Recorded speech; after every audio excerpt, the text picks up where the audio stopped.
When his seer potion was finally digested, Klein discovered that all clues pointed to the mastermind lurking in the Red, Chinny district. But the Lone Kingdom was simply too big to find them easily. Neither divination nor the power of the Grey Fog could track this person. This proved only one thing: the mastermind was extraordinarily powerful. Therefore, what Klein needed to do most was to increase his own strength. Advancing to a clown wasn't enough. He needed an even stronger ace up his sleeve. 对了，扬言符咒，得想个办法薅一下那滴永恒烈阳神血的羊毛。 After thinking it through, Klein asked Mr. Azik for a favor to stage a supernatural incident, but one where no one would get hurt. A few days later, news broke from a remote in the kingdom about the appearance of undead spirits. The case was accepted by a good friend of Old Neil, a very frank and open Beyonder. Word of the supernatural event at the pier spread fast, and the Nighthawks dispatched a small team of 4 to investigate. To increase the team's strength and to accomplish his own goals for this staged event, Klein applied to use sealed artifact 30782, the mutated Sun Sacred Emblem. Klein's plan was to use this sealed artifact to create powerful charms. While the artifact injured him in the process, the rewards were far more tempting than he had imagined. The next day, the 4 of them arrived at the pier where the Wraith had been sighted. The place was already swarming with crowds, as the incident had directly impacted their lives. The arrival of the Nighthawks team gave the people a glimmer of hope.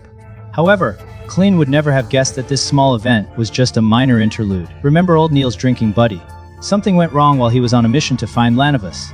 Meanwhile, after the pier incident, Klein did a divination and began to suspect that Mr. Azik might be connected to the god of death. 先这样吧，接下来老规矩，一人带着30782镇守，其他人休息恢复，1小时轮换。终于等到这一刻了。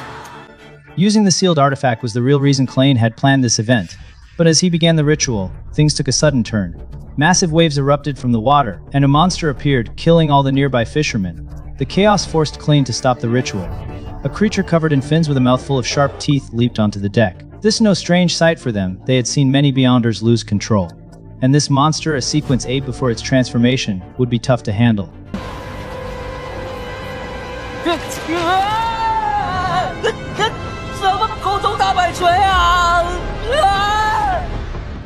In the panic, an old flask fell from the monster. Old Neil's eyes widened in disbelief. It was the very flask his old friend always carried. The monster's identity was confirmed.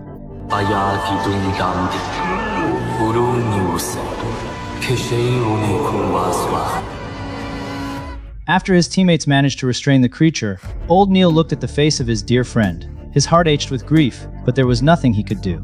As a friend, the only thing left was to personally see him off on his final journey. The incident changed Klein as well. Even though he now had 2 flaring sun charms, he knew that other low, sequence Nighthawks couldn't possibly handle a similar loss of control. It forced him to face a problem that no Beyonder could afford to ignore, and it made him worry about the fate of his captain and the others. 怕什么？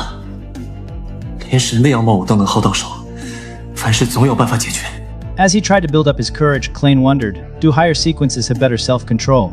Is the risk of losing control lower? He then made a decision. He would reveal the acting method to the other Nighthawks, hoping to increase their chances of survival. And that concludes the 8th episode of Lord of the Mysteries.